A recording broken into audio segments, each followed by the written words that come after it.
చెప్తున్నా, డిస్టిక్ ఆటోలు నడపొద్దు అంటారు. డిస్టిక్లో మాకు ఫ్రీ బస్ చేసిన కాడి నుంచి మా పల్లెటూర్లలో మా ఆటోలు నడచడం బంద్ అయిపోయినాయి. ఇప్పుడు మేము నడపొద్దు హైదరాబాద్ అంటే మరి బతుకుతారు లేకనే కదన్నా వచ్చి ఇక్కడ ఆటోలు నడుపుకుంటుంది. మాకు 6 ఊర్లలో ఆటోలు నడుపుకుంటాం. నాకు వ్యవసాయం లేదు, భూమి లేదు, జాగా లేదు. నాకు ఏమొస్తుందని చెప్పి నేను ఎట్లా బతకాలన్నా? ఊరేసుకొని చావాలన్నా? మరి చెప్పండి. ఊరేసుకొని వస్తా. ఆటోలు నడవద్దు అంటే డిస్టిక్ ఆటో తెచ్చుకుంటే హైదరాబాద్లో నడుపుతున్నాం. మరి నా ఊరు ఆటోలు నడిస్తే నేను తెచ్చుకొని బతుకుతా. ఇప్పుడేమో బండి నడపొద్దు అంటే ఇప్పుడు ఏం చేయాలన్నా? ఊరేసుకొని చావన్నా? నాకు భూమి లేదు, 1 ఎకరం భూమి లేదు, 1/2 ఎకరం భూమి లేదు, నాకు భూమి లేదు, జాగలేదు. నేను ఎట్లా బతకాలనుకుంటున్నారు? నాకు కూడా చెప్పండి, నాకు కూడా సలహా ఇవ్వండి.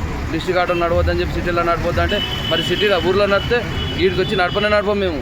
మాకు ఏమవుతుంది నడుపుకోవడానికి? నేను బయట కూర్చొని మాట్లాడుతున్నా. నాకు సొంత ఆటో కూడా లేదు, కిరాయి ఆటో నడుపుతున్నా నేను. కిరాయి ఆటో డైలీ 400 కట్టాలి కిరాయి. నేను ఇప్పుడు ఆటో తీసుకుందామంటే భయం కొద్ది ఆటో తీసుకోకుండా బయట కూర్చొని ఆల మొక్క వీళ్ళ మొక్కలు చూస్తున్నాను నేను రోడ్డు మీద కూర్చొని.